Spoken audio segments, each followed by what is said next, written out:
Assalamualaikum warahmatullahi wabarakatuh. Perkenalkan, nama saya Diki Sudamutra Setiawan. Saya dari kelas Teori Administrasi Negara I dengan NPM akhir 331. Di sini saya akan menjelaskan bagaimana analisis penanganan COVID-19 di Indonesia dalam perspektif networking governance. Penanganan pandemi COVID-19 di Indonesia tidak dapat dipahami hanya melalui pendekatan birokrasi dan kris klasik. Kompleksitas pandemi yang menyentuh aspek kesehatan, ekonomi, sosial, dan politik menuntut keterlibatan banyak aktor lintas sektor dan level pemerintahan. Oleh karena itu, konsepsi networking governance menjadi kerangka yang relevan untuk menjelaskan bagaimana Indonesia mengelola krisis COVID-19. Konsep networking governance adalah model tata kelola yang menekankan kolaborasi antar aktor yang saling bergantung, baik dari sektor pemerintahan swasta, masyarakat sipil, maupun komunitas tanpa dominasi tunggal dan negara. Negara tidak lagi bertindak sebagai salah satunya, melainkan sebagai koordinator dan fasilitator dalam jejaring kebijakan publik. Dalam konteks COVID-19, pendekatan ini muncul karena keterbatasan kapasitas negara dalam menangani krisis kesehatan berskala besar, tingginya ketergantungan pada keahlian non-pemerintah yang termasuk tenaga medis, akademisi, sektor, dan farmasi. Lalu perlunya partisipasi masyarakat untuk efektivitas kebijakan seperti masker, vaksinasi, dan pembatasan mobilitas.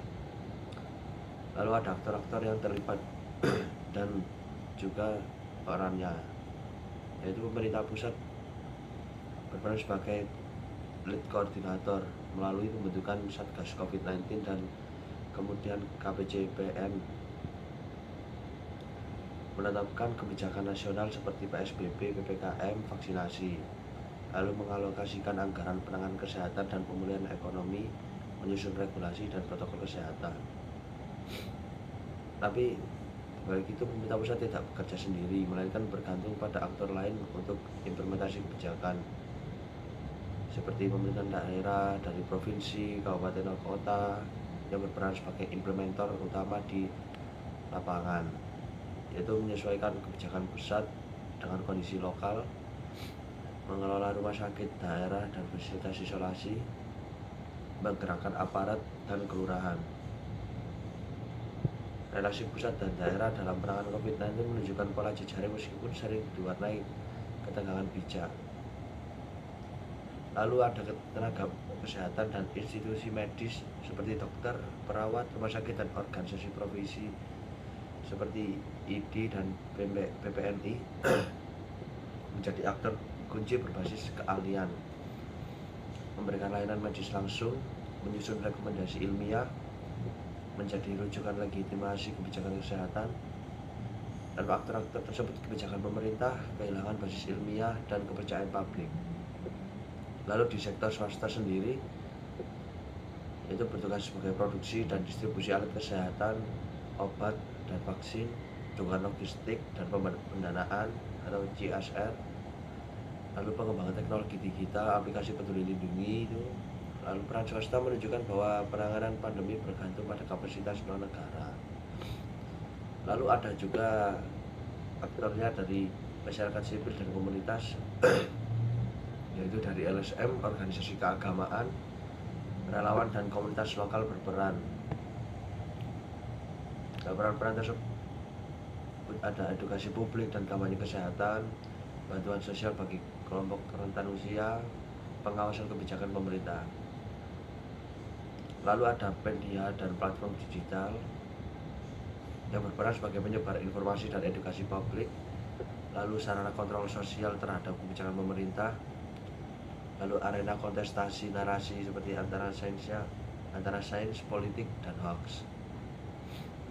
Lalu ini semua ada hambatan dalam networking governance COVID-19, yaitu koordinasi yang lemah, terutama antara pemerintah pusat dan daerah akibat perbedaan kepentingan politik dan kapasitas administratif.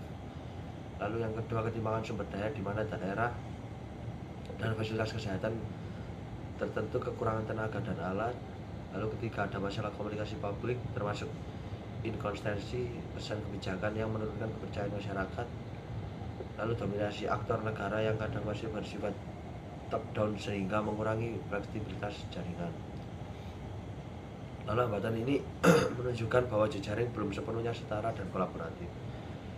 Model networking yang seharusnya perlu dikembangkan yaitu model tata kelola COVID-19 di Indonesia yang dikategorikan sebagai hybrid networking, seperti negara tetap memegang kendali utama yaitu state center, lalu bergantung pada jejaring aktor negara.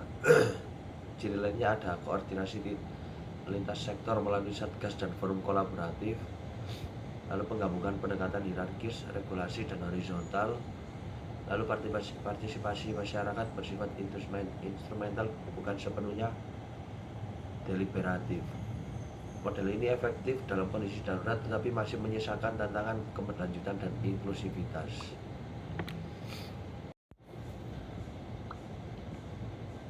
Lalu ada analisis program Kader Surabaya Hebat dalam paradigma New Public Governance. Dalam perspektif New Public Governance, negara tidak lagi diposisikan sebagai satu-satunya aktor dominan, melainkan koordinator dan fasilitator yang bekerja sama masyarakat, komunitas, dan aktor non-negara. Program Kader Surabaya Hebat mencerminkan gagasan ini melalui beberapa aspek utama, yaitu yang pertama, kolaborasi multi aktor. KSH tidak bekerja sendiri, tetapi menjadi bagian dari jejaring kebijakan yang melibatkan dinas kesehatan, puskesmas, posyandu, PKK, RT RW, serta keluarga sasaran dalam penanganan stunting. KSH berperan sebagai penghubung antara pemerintah dan masyarakat, mulai dari pendataan balita, edukasi gizi ibu hamil, hingga pemantauan tumbuh kembang anak. Pola ini sejalan dengan NPG yang menekankan kerjasama lintas sektor dan lintas level pemerintahan. Lalu yang kedua ada partisipasi dan pemberdayaan masyarakat. KSH berasal dari warga setempat sehingga memahami konteks sosial dan budaya masyarakat. Hal ini memungkinkan pendekatan lebih persuasif dan berbasis kepercayaan.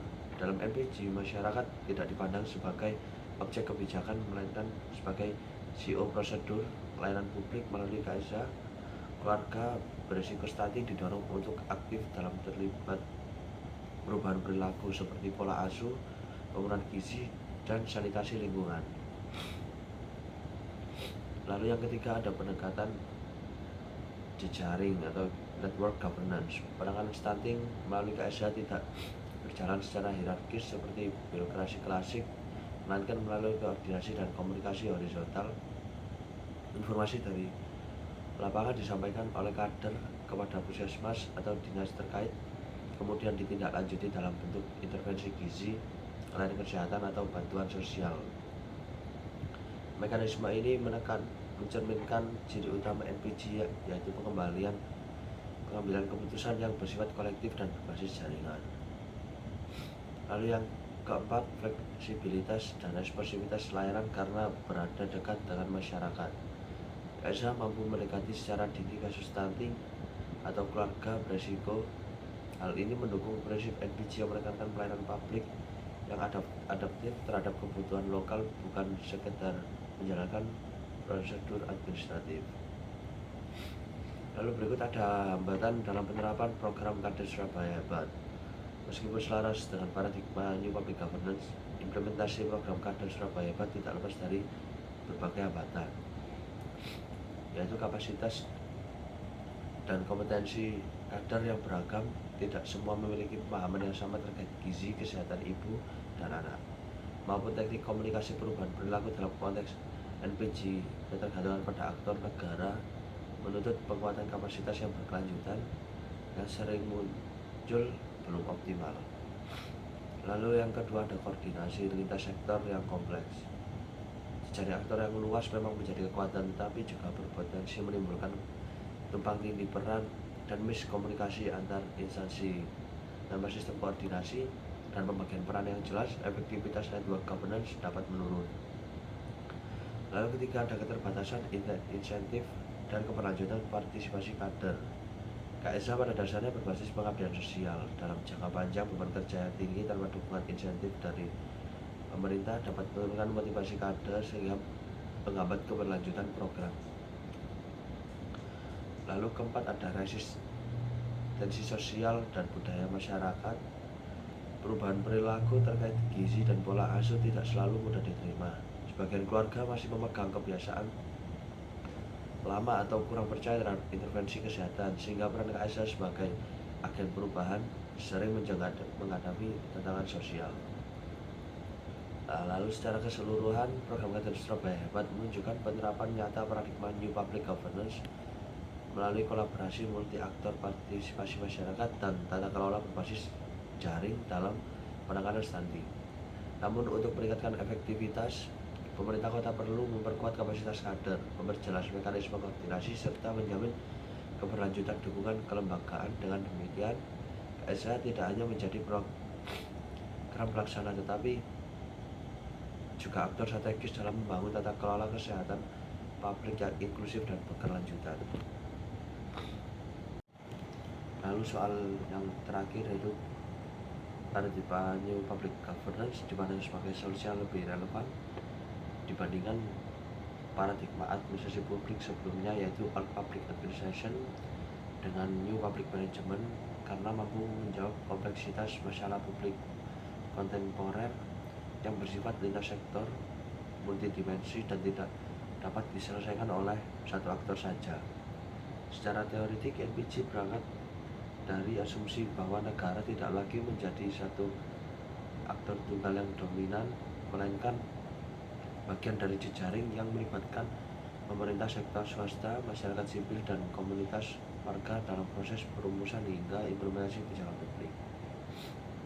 Dan secara konseptual, OPA atau Old Public Administration menekankan hierarki, birokrasi, dan kepatuhan pada aturan formal. Paradigma ini efektif pada konteks negara yang relatif stabil dan masalah publik yang sederhana, tetapi menjadi kaku dan lamban ketika dihadapkan pada dinamika sosial yang cepat. Sementara itu, NPM atau New Public Management hadir sebagai kritik terhadap OPA dengan mengadopsi logika pasar, efisiensi, dan kinerja berbasis output. Namun secara teoritik, NPM cenderung mereduksi warga negara menjadi pelanggan dan mengabaikan nilai-nilai publik seperti keadilan sosial, partisipasi, dan kolaborasi. Dinilai NPG menawarkan pendekatan secara alternatif yang lebih komprehensif. Lalu dalam perspektif teoritik, NPG dipengaruhi oleh teori governance, network theory, dan kolaboratif public management. Osborne 2010 menegaskan NPG memandang pelayanan publik sebagai hasil interaksi berbagai aktor dalam jaringan kebijakan, bukan sekedar produk organisasi pemerintah, melainkan paradigma ini menekankan co-produksi, co-production, kepercayaan, dan relasi horizontal antara aktor. Dengan demikian, keberhasilan kebijakan tidak hanya diukur dari efisiensi atau kepatuhan prosedural, tetapi dari kemampuan menciptakan nilai publik secara keberlanjutan. Secara argumentatif, NPG menjadi solusi karena mampu menjawab 3 tantangan utama tata kelola modern. Yang pertama itu kompleksitas masalah publik seperti kemiskinan, perubahan iklim, dan kesehatan masyarakat tidak dapat diselesaikan dengan pendekatan birokratis atau mekanisme pasar semata. NPG memungkinkan integrasi pengetahuan, sumber daya, dan kepentingan dari berbagai aktor. Lalu yang kedua, krisis kepercayaan publik terhadap pemerintah menurut model tata kelola yang lebih partisipatif dan inklusif. NPG mendorong keterlibatan warga sebagai mitra aktif, bukan sekedar objek kebijakan. Lalu yang ketiga, ada keterbatasan kapasitas negara menjadi kolaborasi lintas sektor sebagai kebutuhan struktur, bukan pilihan normatif. Lalu penerapan NPG dapat dilihat dari berbagai konteks kebijakan di sektor kesehatan, misalnya penanganan pandemi COVID-19 di banyak negara menunjukkan bahwa kolaborasi antar pemerintah, tenaga kesehatan, sektor swasta, akademisi, dan komunitas lokal menjadi kunci keberhasilan di Indonesia. Program penanganan COVID-19 ini tidak hanya bergantung pada kebijakan pemerintah pusat, tetapi juga peran pemerintah daerah, organisasi, masyarakat, relawan, dan sektor swasta dalam penyediaan fasilitas edukasi publik seperti distribusi bantuan sosial. Pola ini mencerminkan praktik NPC di mana jejaring aktor berkala secara simultan untuk mencapai tujuan publik. Lalu ada contoh lain dapat dilihat pada implementasi pelayanan publik digital seperti aplikasi JKN Mobile. Keberhasilan layanan ini tidak hanya ditentukan oleh BPJS Kesehatan sebagai institusi pemerintah, tetapi dengan kolaborasi penyediaan teknologi, fasilitas kesehatan, dan partisipasi masyarakat sebagai pengguna. Dalam konteks ini, warga tidak lagi diposisikan